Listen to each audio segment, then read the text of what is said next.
Hello, everyone. You're tuned into Foundry Live online. Foundry Live is a term-based event for creative students where we bring industry professionals together to discuss what's happening in the industry.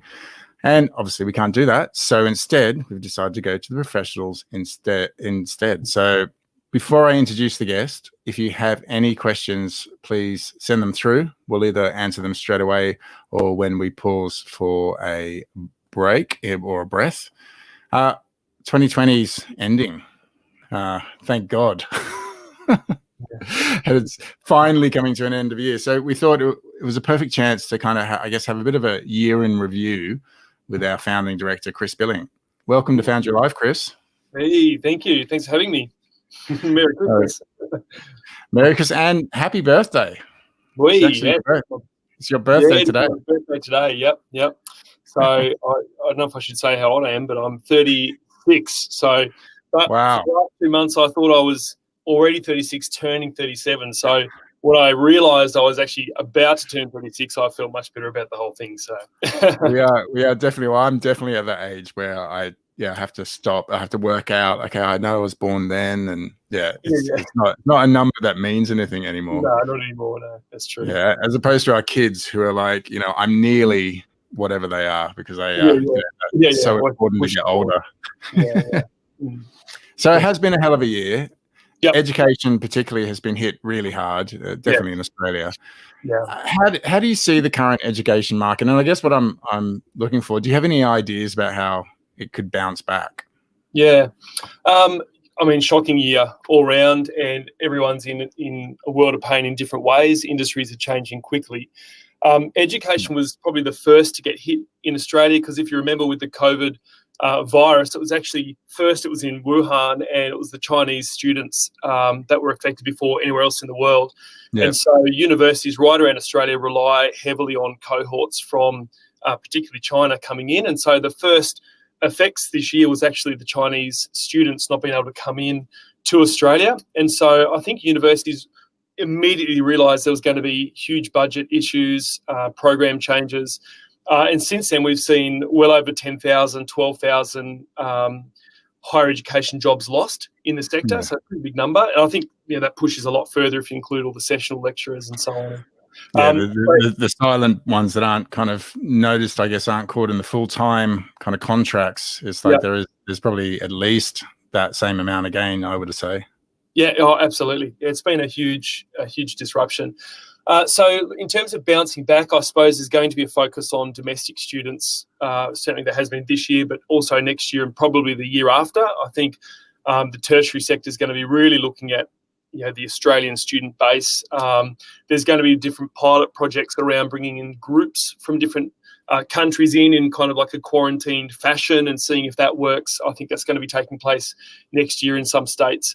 So it's going to be a slow recovery back to norm. But I think what is going to happen is there's going to be like a leapfrog into a lot of innovations that people have thought about, talked about for a long time. People are just accelerating towards these changes that different institutions have talked about. And in a small way, we've done the same. I mean, we're not affected by the international student disruptions, but I think everyone's looking at innovation and going, look, remote delivery is going to be more important moving forward. People are looking at the whole large scale kind of a hall full of students doing lectures and looking at whether we should be changing the way that we deliver in person, leaning more on remote, certainly a focus on domestic students. And so, it's going to be very interesting to see what happens. I feel like it's a great opportunity to accelerate innovation, so I can't help but see opportunity within it all. But it's been a very difficult year, certainly for our university partners that we work with. It's been a challenging time for all universities, in fact, around Australia. So we're very aware of that as well. I really like that. Yeah, that whole idea of 200 students sitting in a lecture hall. That is just a thing of the past. I mean, even I went to catch a lift the other day and they said, normally 12 people and they'd crossed it out and put two sort of thing. So yeah, just a whole different way, which I think is, I always questioned how effective that was, with that many people sitting all in a room together, listening to one person. So maybe I completely agree. One of the big things that we've had to kind of, I guess, deal with is going online. And, it's definitely something we were moving towards slowly and Yeah, kind of testing out the water, and then we had to do it by overnight. And yeah. I think generally we've done pretty well. But I'm interested in your thoughts on online and Online, how do you think there's going to be, because we saw a massive growth of online say a decade ago, and then it's dropped off and it became very much more blended. Do you think online coming back in a bigger way? Yeah, it's interesting. I mean, it is coming back in a big way because it has to, or has to. This year, it's come back out of necessity. We were always, as you know, pushing the other direction. So we were really big on small class sizes, very tactile, very personal, individual learning. We always say you're a name, not a number. And that's always been our focus, which is sometimes a harder route. But I think certainly with our students, we see that the results are sort of the evidence is in that if you have small class sizes and industry teachers, you can kind of push above the national average of academic outcome, and certainly having the context there. So we've relied on doing it almost counterintuitive to online, and then all of a sudden we had 24 hours, 48 hours, and we had to go online. And we're lucky we have a team, obviously with yourself, Matt, and the team that you work with. We've got a great group of people who are able to innovate quickly, and we use different technology to be able to go online, which we probably wouldn't have done the solutions we chose if we had 6 months preparing or 12 months, because we thrust through overnight. We put it together and we had an outstanding result. So we're happy with it. But to answer your specific question about my broader sentiment for remote learning, I think remote learning, people have always seen it as the future because it enables people who can't get into the big metropolitan areas to be able to access education that might be niche or specialised or something that's unique that can't be offered in the regions. So I always think that's important. And there's certainly some great ed tech type things happening out there with nano degrees or sort of remote learning products. But I think what's going to be equally important, as we have seen a big push online this year, is making sure there's little points of contextualising what's been learned in a practical, real environment. And we can't move away from that. And I think there's going to be a focus on experiences. So I think there's going to be a lot of remote learning, but also a focus on experiences to make sure people are still getting the context and the kind of knowledge transfer that's can't be replicated online. So, I feel excited about where we're heading, but we're talking massive institutions having to pivot so quickly. And for Australia, it's one of our biggest industries. So we need to catch up quick. Yeah. Yeah. I mean, it's a real credit, I think, to everyone who was forced to do it quickly, that they did do it so quickly. And it, I guess, kind of proves that we have that capacity to kind of do it. You talked about innovation, and I've worked with you for a while now, and you've always had this appetite, I guess, for experimenting or trialing kind of like new ways of learning, or you've always been very keen to kind of improve on the base and kind of understand what's next. Where's that drive come from? I'm interested in you personally, because that's I just, when you talk about it, I can see you get really excited about it. And I get frustrated with the status quo. So I can't stand it when people are really happy with the status quo. In fact, they sort of say with, the classic bureaucracy, which is people who work in bureaucratic roles where you're just sort of like working, for example, in different government roles. People don't have the power to say yes, but they do have the power to say no. And what happens in a bureaucratic situation is people aren't empowered for yeses, they are empowered for nos. So therefore, if you feel like exercising your power, it's to stop something coming through, to stop something changing. And if you always do what you've always done, I said this morning at staff meeting, you always get what you've always got. Change is necessary to obviously progress.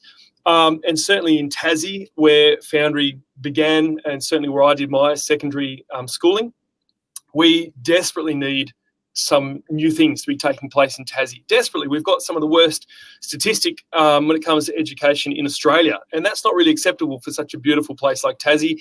So I think I get very frustrated when people just accept the status quo or even fight to protect the status quo rather than looking at ways we can progress.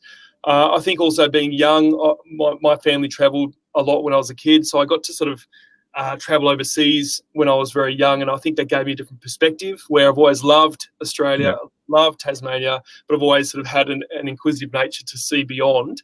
And I think that maybe anchors a bit of my passion for seeing what we can do. And more specifically to the question, because I was thinking about this earlier, actually.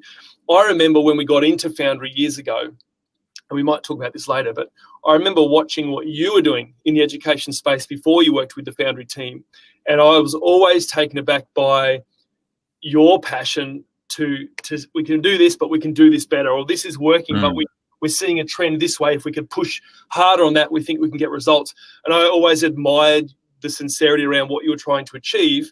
And being someone who didn't actually do too well in the education sector myself, although my family has a long line of education interest, or my dad's line was sort of in the education department. So I sort of come from that line, but personally I just didn't do well in the education space. So I've always approached it as someone, who's a bit more of an outsider, but believe that sometimes kids who aren't going too well in high school, in university, might still have incredible potential, but it just needs to be tapped in a different way. And that's always interested me as well.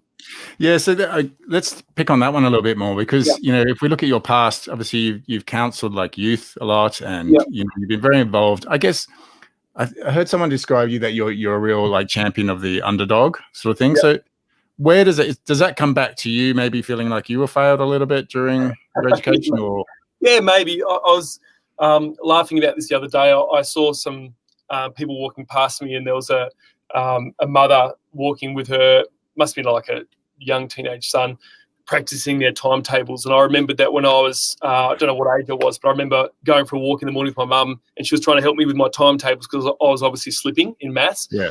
And I remember it because in primary school, I must have loved maths, according to my mum. And then I had like a bad experience in one of my grades in high school where I just had a bad math teacher, and the whole class failed math that year. And it was probably, in reflection, it was probably more a reflection of the teacher than it was the class. But after that year, I got put into like a lower group, and that group was feral. So we weren't really doing our work. We were just a feral class. And that set the trajectory that I thought of myself as someone who was bad at math and hated math, when actually now I love math. It's one of my favorite things to do. And it's like my education experience massively affected the trajectory, and I wouldn't have realized until much, much later that actually that was a strong point for me. It was a natural suit, not a negative suit. So I think that was a bit of an underdog experience where I just became a bit failed on that subject. But also, as you said, in youth work over the years, I worked with a lot of lower socio people for years and years and years. Actually, I worked with lower socio young people in different areas that were considered underprivileged. And I just saw kids who had incredible potential, the same potential as any other kid, but in a circumstance that was quite difficult and challenging. So I've always had an interest to sort of see who can poke out from their environment. And I suppose maybe that's where I developed a bit of a entrepreneurial thing. Actually, my granddad was really passionate. My biggest memory about my granddad was he was always taking the time with, literally anyone.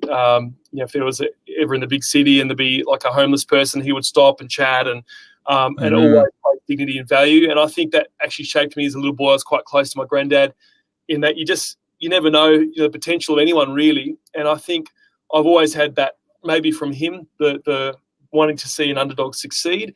But then in education, I've really seen all this potential, particularly in Tassie, and then looking at the statistics where half of the males are illiterate, or these sort of statistics where half the population can't even get the right ATAR score to get into university. There are some major problems that we need to be addressing, and it's going to require innovation. It's going to require some young people as well to think of things and get involved in the whole thing. So I also enjoy the challenge, I think, working with people like yourself and our team who are passionate about the problem-solving side of things. That's kind of why we're all doing what we do. Yep. Yeah, I love that idea that everyone has a story. You just need to ask in order to kind of find out what their potential could be. Yeah. So tell me more about those early days of Foundry, because obviously we've worked together for a while now, but there were earlier days, and obviously I'm interested in that kind of, I guess, what happened that made you go, right, I need to do something. I need to set something up. Yeah. I think I had a few friends, obviously coming through high school. I had friends who had all moved interstate to pursue education, in fact, a lot. And I saw some friends, particularly who had a design interest, end up in sort of big cities pursuing education and then not really succeed. And that used to frustrate me because I think the dislocation for study is often a choice a lot of people make, and that's great. Some people don't want to make that choice yet. They'd rather stay in the context of their family and community, especially if they've already got some freelance work going on for whatever it is they want to pursue. And the dislocation can be disruptive. It can be a catapult for some, but it can be disruptive. And I thought we need the choice. You need to have the choice to stay. So the very early days, I used to drive through Launceston and I used to look at, used to be that old Harrops building actually, which is now going to be a big hotel, I believe, down there on Scimitar Street, I think. And I used to just imagine that building because it was not used for a very long time, but it was a beautiful brick building. And I used to imagine it lit up at night with just young people designing, filming, photography, working on a startup. And I used to just literally just imagine a space that would be vibrant, would be open late, of people creating. So that was the original idea. It then evolved from that into how do we get a design school into Tassie, a very niche, specific design school, which we worked with a school that's no longer around for a long time trying to get them into Tassie. We ended up bringing us like a hybrid program with Tractor Design School, as you know. And that was the beginning of the journey where we then realised it's more than just getting a school into Tassie. It was actually finding new pedagogies and new ways of delivery and making sure industry was more involved in the content development and also in the teaching. And that was certainly your passion. So we very much adopted a lot of your passions as well around how to get industry into the fore of everything to do with education. And in fact, a quick shout out too. So the very early days, we just gathered literally friends and family and said, let's bring this school into Tassie and then let's advertise it and see who comes. But then as we sort of went through a bit of a journey, we discovered a real academic hero in Tassie, which is Professor Janelle Allison, who was the DVC. She's since retired, but I think as our journey went along, we developed sort of we gathered steam or we gathered momentum with other people's passions, like Professor Janelle, and she was just, you know, I suppose a highly esteemed academic, but was still, even after a whole career in university world, very passionate about education and design and pioneering new degree structures, pioneering new ways to deliver. And she saw what we were doing and we just struck that partnership. And although we're coming to the end of our 3-year agreement that we've had with UTAS to pilot that program, which I think was a great success and a really good program, I think about her pioneering spirit and what we were trying to do. And there's people like that all around Australia who are in the space, and they're genuine about what they're trying to do. And that certainly gets me excited, and I think gets our team excited when we find people that are like-minded like her as well. So a lot of credit goes to her. Yeah. Yeah, no, she was wonderful. I remember the times where she would just flip the program on its head almost. I remember her talking about creative entrepreneurship, which is normally like the capstone, keystone kind of subject. And she said, what if we did it first? I was like, how would that work? And she was like, well, we get them to kind of, find their passion early on, and then we show them how to kind of actually make it. Just different ways of thinking, which I really loved. Talking about that, because we've got something exciting coming up next year, which is the new WILD program, the WILD 2.0 program sort of thing. And that's something that I guess has been something that we've been really excited about for some time. But this is also spreading outside of Tassie now, so it's going to the rest of Australia. I'm assuming that it's really important for Foundry always to have a footprint in Tassie. Yeah, absolutely. I mean, as you said, with COVID, we were forced online without really any notice. And when we did that, we realised that, well, now we've done that, we should be offering what we do interstate and around Australia, which we did July this year. June, July, so mid-year intake. And we had a really good campaign with a really good result. We were quite surprised and encouraged by the interest for what we were doing. So we are absolutely expanding out of Tassie. That's a really big priority for us at the moment. We already have, we have a pretty big network around Australia when it comes to the design industry more broadly, and schools as well around Australia that we have already partnered with. We've partnered with over 9. We've had over 9 partnerships in our little journey, which is awesome because we don't rely on one partnership. We always try and find people to work with depending on what we're trying to bring into Tassie or what we can offer them. And so we have partnerships over different programs. They have different life cycles. So we've always been very collaboratively focused in that sense. So as we look to expand, that's really critical for us, that we are absolutely focused on growing outside of Tassie. 2021 is going to be a big year for us in terms of new geographical footprint, new markets. But to your question, absolutely, Tassie's our spiritual home. We are committed to a long-term vision. We're playing a long game with Tassie. Tassie's got a unique set of challenges, but we're committed to that vision. And so we're sort of going to be focusing a bit more on centralising our efforts. We think that education needs to be a part of the whole vibrancy of the city. So bringing students into the CBDs is really important, particularly up the northern city, Launceston. That's going to be a big focus for us in the coming years, getting young people and their education right there in the heart of the city. So Tassie having a footprint is always going to be important for us. But in terms of Foundry growing, I mean, if something's alive, it's growing, and Foundry is, got an amazing team of people. We can't just sit around and become our own status quo. I mean, that'd be terrible if we become the very thing we don't want to do. So we're going to be innovating. We're going to look for new opportunities. And for us, that is outside of Tassie at the same time as playing the long game of really being a part of the transformation of Tasmania, which has already been accelerating the last few years. Hobart's been booming, as everybody knows. In the mainland, everybody loves Tassie. It's kind of like the place of choice right now to go. Launceston's gone through some pretty big changes from an old sort of economy to a new economy, but we haven't yet got traction. So the next 3-4 years is going to be really significant in Launceston to kind of find its new groove. And there's some really exciting projects underway in Launceston, and certainly our projects as well. They're going to be what we're doing, our initiatives, what we're doing in education in the city is going to be a big part of that. So we're committed to that as well. Yeah, absolutely. That's wonderful. Well, we've kind of run out of time, but I like to always finish with a couple of either or questions. So I'm going to give you two things and you need to choose, and then there may be some explanation needed. Skate or surf? Was that skate or surf?